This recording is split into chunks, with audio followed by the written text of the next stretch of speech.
The Kite Runner, Chapter 15.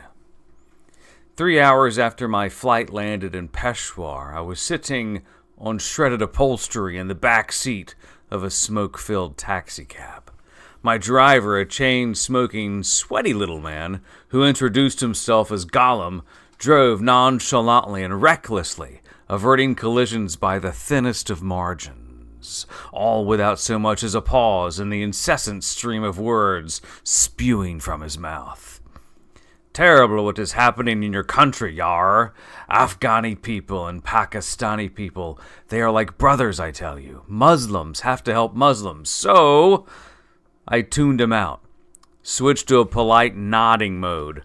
I remembered Peshawar plenty well from the few months Baba and I had spent there in 1981.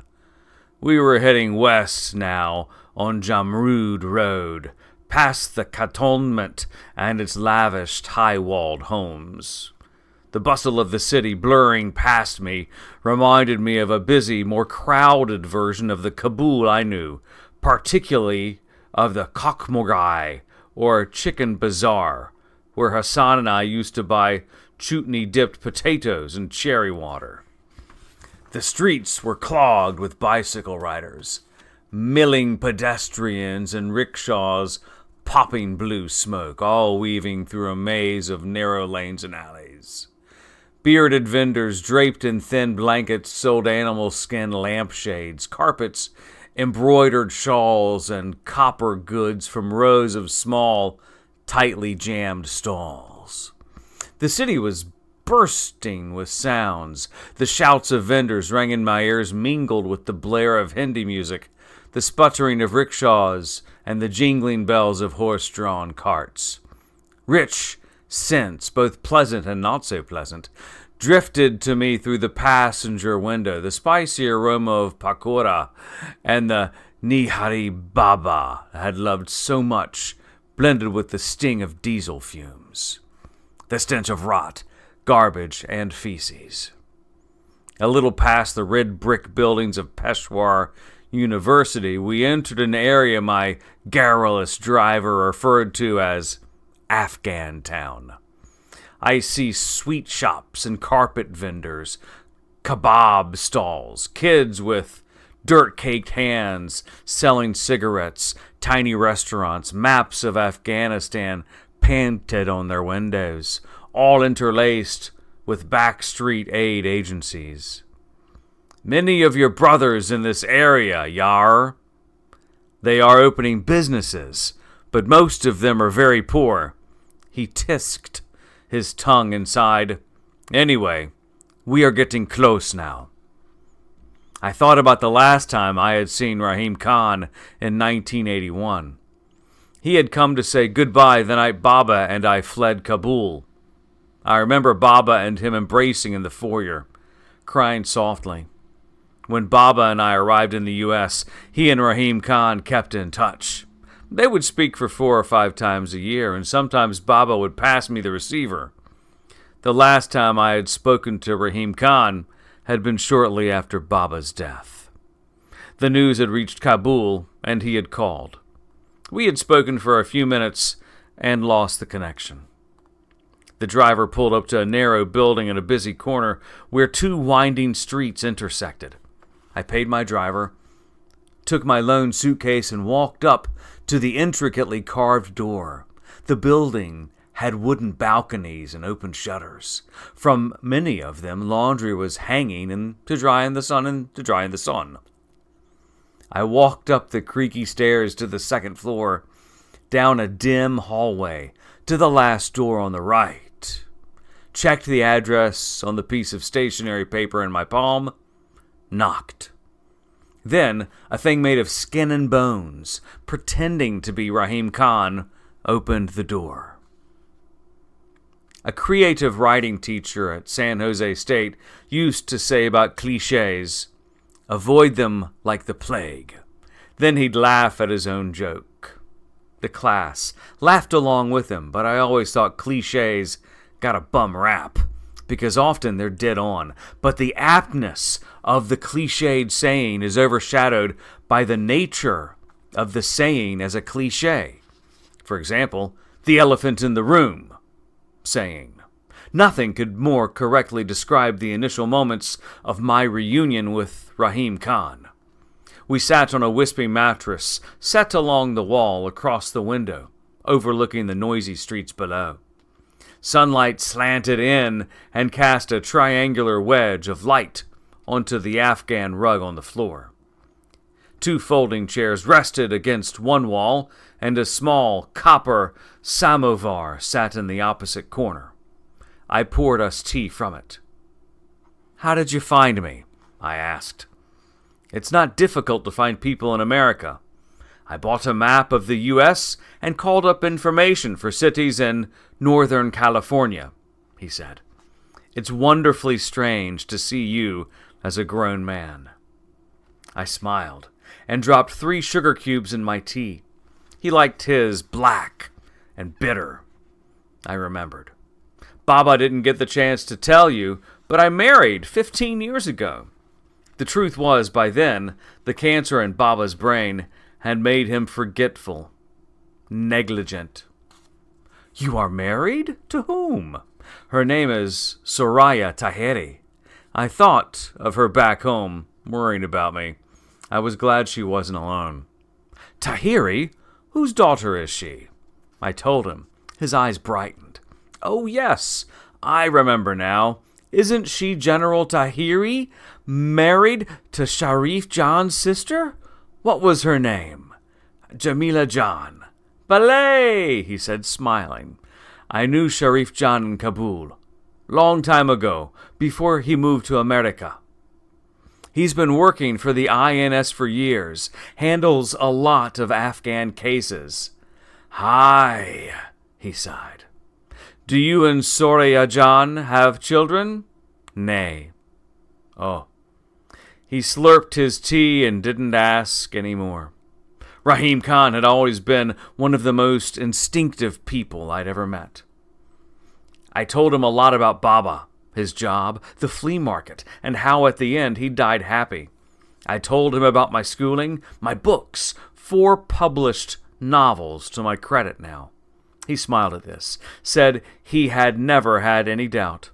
I told him I had written short stories in the leather-bound notebook he'd given me, but he didn't remember the notebook. The conversation inevitably turned to the Taliban. "Is it as bad as I hear?" I said.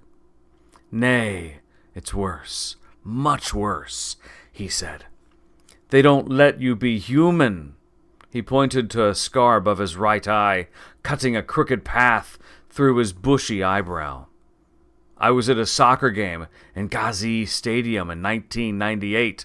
Kabul against Mazar-e-Sharif, I think. And by the way, the players weren't allowed to wear shorts. Indecent exposure, I guess." He gave a tired laugh. "Anyway, Kabul scored a goal, and the man next to me cheered loudly. Suddenly, this bearded young fellow who was patrolling the aisles, 18 years at most by the look of him, he walked up to me and he struck me on the forehead with the butt of his Kalashnikov. 'Do that again, and I'll cut out your tongue, you old donkey,' he said. Raheem Khan rubbed the scar with a gnarled finger. I was old enough to be his grandfather, and I was sitting there, blood gushing down my face, apologizing to that son of a dog. I poured him more tea. Raheem Khan talked some more. Much of it I knew already, some not. He told me that, as arranged between Baba and him, he had lived in Baba's house since 1981. This I knew about. Baba had sold the house to Raheem Khan shortly before he and I fled Kabul.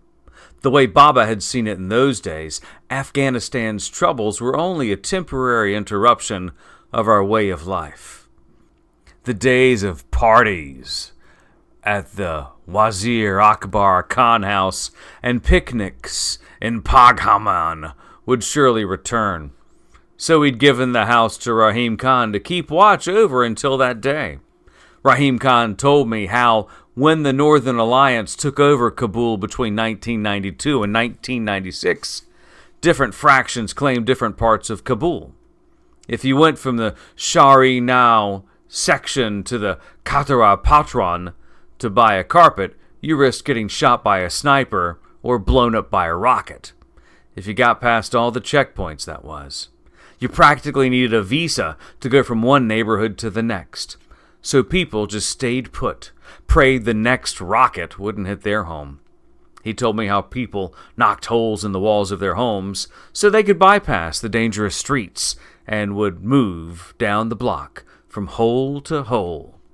In other parts, people moved about in underground tunnels. Why didn't you leave? I said. Kabul was my home. It still is, he snickered. Remember the street that went from your house to the Kishla, the military barracks next to Ishtigul School? Yes, it was the shortcut to school. I remembered the day Hassan and I crossed it, and the soldiers had teased Hassan about his mother. Hassan had cried in the cinema later, and I'd put an arm around him. When the Taliban rolled in and kicked the alliance out of Kabul, I actually danced on that street. Raheem Khan said, and believe me, I wasn't alone. People were celebrating at Shaman, at Denemang, greeting the Taliban in the streets, climbing their tanks and posing for pictures with them.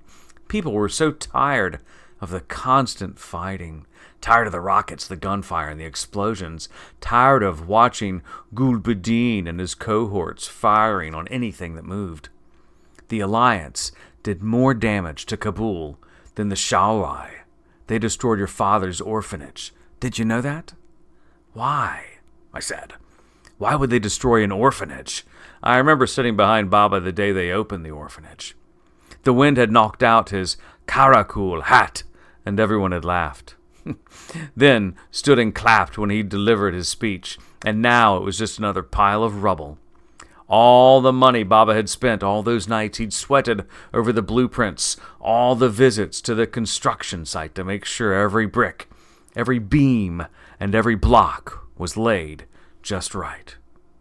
Collateral damage, Raheem Khan said. You don't want to know, Amir John, but it was like shifting through the rubble of that orphanage. There were body parts of children. So when the Taliban came, they were heroes, Raheem Khan said. Peace at last. Yes, hope is a strange thing. Peace at last. But at what price?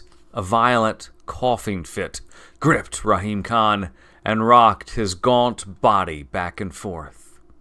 When he spat into his handkerchief, it immediately stained red. I thought that was as good a time as any to address the elephant sweating with us in the tiny room. How are you? I asked. I mean, really, how are you? Dying, actually, he said in a gurgling voice. Another round of coughing, more blood on the handkerchief. He wiped his mouth, blotted his sweaty brow from one wasted temple to the other with his sleeve, and gave me a quick glance. Then he nodded. I knew he had read the next question on my face. Not long, he breathed. How long? He shrugged, coughed again. I don't think I'll see the end of this summer, he said. Let me take you home with me. I can find you a good doctor. They're coming up with new treatments all the time. There are new drugs and experimental treatments. We could enroll you in one. I was rambling and I knew it. But it was better than crying, which I was probably going to do anyway. He let out a chuff of laughter. Revealed missing lower incisors. It was the most tired laughter I'd ever heard. I see America has infused you with the great optimism that has made her so great. That's very good. We're a melancholic people, we Afghans, aren't we? Often we wallow too much in ghamkhori and self-pity. We give in to loss, to suffering, accept it as a fact, even see it as a necessary. Zindagi Mizgara, we say. Life goes on. But I am not surrendering to fate here. I'm being pragmatic. I have seen several good doctors here, and they have given the same answer. I trust them and believe them. There is such a thing as God's will. There is only what you do and what you don't do, I said. Raheem Khan laughed. You sounded like your father just now. I miss him so much. But it's God's will, Amir John. It really is. He paused.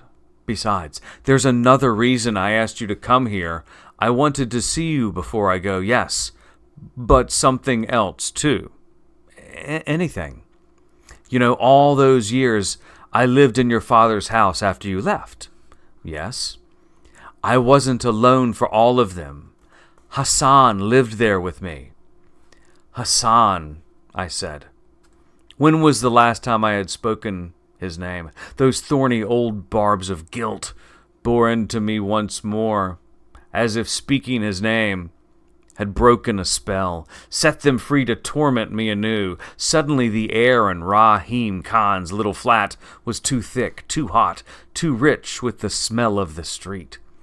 I thought about writing you and telling you before, but I wasn't sure you wanted to know. Was I wrong? The truth was no. The lie was yes. I settled for something in between. I don't know. He coughed another patch of blood into the handkerchief. When he bent his head to spit, I saw the honey-crusted sores on his scalp. I brought you here because I'm going to ask something of you. I'm going to ask you to do something for me. But before I do, I want to tell you about Hassan. Do you understand? Yes, I murmured. I want to tell you about him. I want to tell you everything. You will listen. I nodded. Then Raheem Khan sipped some more tea, rested his head against the wall, and spoke.